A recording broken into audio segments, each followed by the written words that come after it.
Here, on a windswept beach, a baby seagull is about to fall in love, not with its mother, with a piece of cardboard.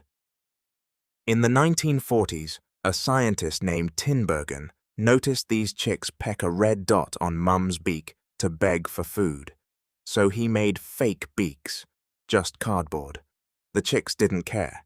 They pecked the fakes just as eagerly. Then he got mischievous. He drew a beak with 3 enormous red dots, a beak no gull has ever owned, and the babies went absolutely feral for it. The faker the better, a baby bird choosing a glorious fake over its own mother.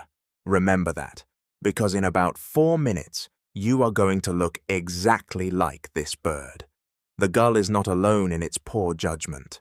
Observe the grey-lag goose, which instinctively rolls any round object back into its nest. An egg, fine. A billiard ball, sure. A light bulb. A volleyball, nearly its own size, which it will heroically climb on top of and attempt to parent. The rule in the animal's brain is simple. Round object, roll it home, bigger is better. Show it an exaggerated version of reality, and the brain lights up like a Christmas tree.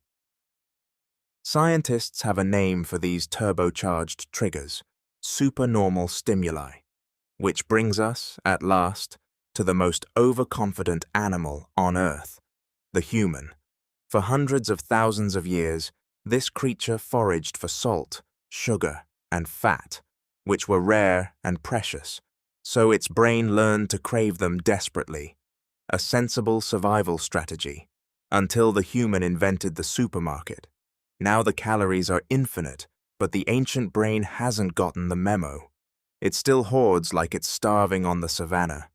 We have the brains of our ancestors, with temptations they never had to face, and the human has competition for its attention, an entire industry engineering the cardboard beak of our species. Junk food. Food scientists obsess over crunch, fizz, and how a fry feels in your mouth. They chase dynamic contrast, the crispy then creamy combo of an Oreo or a melty pizza, because your brain finds it endlessly novel. Meanwhile, your 17th bite of plain kale tastes like the 16th, so you stop. They tune salt, sugar, and fat to a precise bliss point. In the words of one neuroscientist, we have gotten way too good at pushing our own buttons, and it is everywhere now. Social media serves more applause in a minute than your ancestors got in a year. Ads are lit, retouched, and photoshopped until even the model doesn't look like the model. These are the 3 red dot beaks of modern life, and the human pecks. Oh, how it pecks. To understand why, we go inside the skull, to a chemical called dopamine. In 1954, scientists blocked dopamine in rats. The rats simply stopped, wouldn't eat, wouldn't drink, lost all desire, and within days, died of thirst. Yet when sugar was placed on their tongues, their little faces still lit up. They still liked it. They just didn't want anything anymore. Flip it around, flood a mouse's brain with dopamine, and it will poke a button 800 times an hour. For comparison, the average slot machine player spins 600 times an hour. So, comparable life choices. But here is the twist that explains your entire life. Dopamine doesn't spike when you get the reward. It spikes when you expect it. The gambler's high comes before the bet, not after.